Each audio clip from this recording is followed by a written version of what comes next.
Salut, je m'appelle Alison Van Rassel, je suis communicatrice culinaire. Aujourd'hui, je me trouve en compagnie de Sandra Plourde. Salut Sandra! Allô! Aussi connue sous le nom de Sandra Foodie Créative sur les médias sociaux. Sandra, tu as gagné une grande compétition de télé-réalité culinaire. Qu'est-ce que ça a changé pour toi? Ça a changé toute ma vie, en fait. Du jour au lendemain, je suis devenue une personne connue à l'épicerie, sur la rue Les Jean-Marettes pour me dire félicitations. Même 2 ans plus tard, ça m'arrive encore à tous les jours. Félicitations, Sandra. Merci. Ensemble, Sandra, on va parler d'alimentation et en particulier du mot « food » qu'on retrouve partout, mais qu'on peut facilement remplacer par un terme plus approprié. Comment on dit ça « finger food » en français? Et « comfort food », c'est ce qu'on va découvrir ensemble.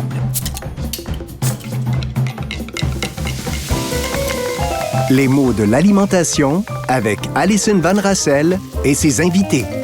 Dans cet épisode, comment remplacer le mot « food » avec la chef Sandra Plourde.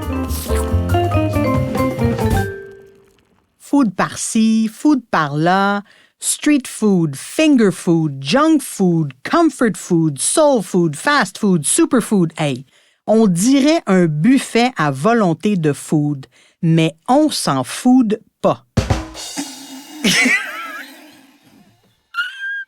T'as aimé mon jeu de mots, hein? C'est excellent! Mais Sandra, faut dire que le mot food s'est glissé partout, un peu comme du ketchup. Ça se met sur tout, mais est-ce que ça donne vraiment du goût? Il y a des termes en français qu'on peut utiliser et qui sont plus appropriés. Prenons finger food.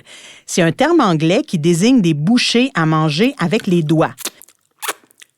Selon le contexte, on pourrait dire en français bouchée, amuse-gueule ou encore, pour les plus poétiques, mise en bouche ou mignardise.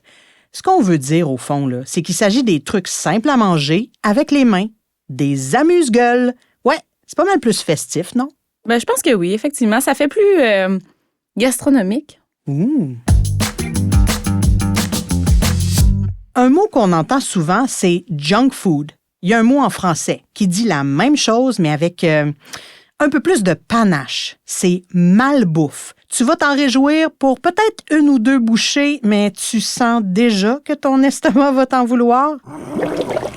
On entend aussi parler de comfort food, ou plutôt de plats réconfortants en français. C'est comme ça qu'on appelle ce que ta mère te préparait quand t'avais le cœur gros. Un macaroni au fromage, un pâté chinois, peut-être un bouilli de légumes. Des recettes qui évoquent une journée en mou, emmitouflée avec une couverture de laine sur le divan.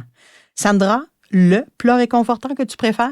Je pense que tu l'as dit, le macaroni au fromage, pour moi, restera pour toujours mon plat préféré, même si on peut le faire à plein de saveurs différentes, mais ça reste un souvenir familial. C'est quoi le fromage que tu utilises? Est-ce qu'il y a un style en particulier? Si on me demande mes fromages préférés, j'aime ça faire des assemblages, mais il va toujours avoir que des fromages québécois dans mon macaroni au fromage. Moi, je suis type cheddar. Moi, je suis type mignon. Ouh! Cuisine de rue, c'est une expression simple, directe, évocatrice. On comprend ce que ça signifie. Ce sont des plats cuisinés sous nos yeux, vendus dans des camions stationnés dans la rue. Pas besoin de recourir au mot « street food » pour désigner ça. Cuisine de rue, c'est sans équivoque.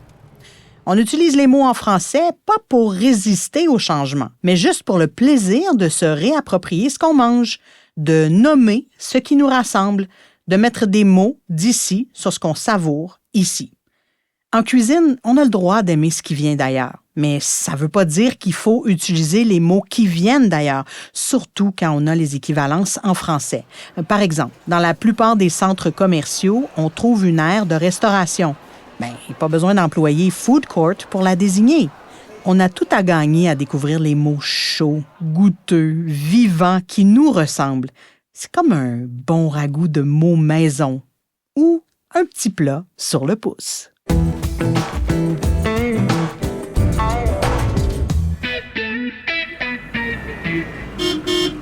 Et le terme « food truck », c'est simple de le remplacer par camion de cuisine de rue, camion de nourriture de rue, camion de restauration ou tout simplement camion-restaurant.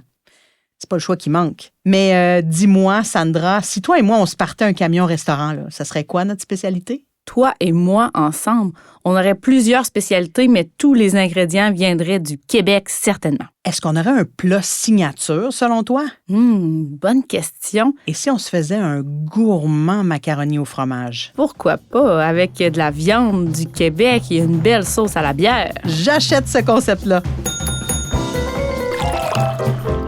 Les mots de l'alimentation est une production Coyote Audio, réalisée avec la contribution financière de l'Office québécois de la langue française. Merci à Sandra Plourde pour sa participation à cet épisode. Animation et recherche, Alison Van Rassel. Réalisation, Stéphanie Mignacca. Captation et mixage sonore, Underground. Idée originale, Robert Nadeau et Jacques Labelle.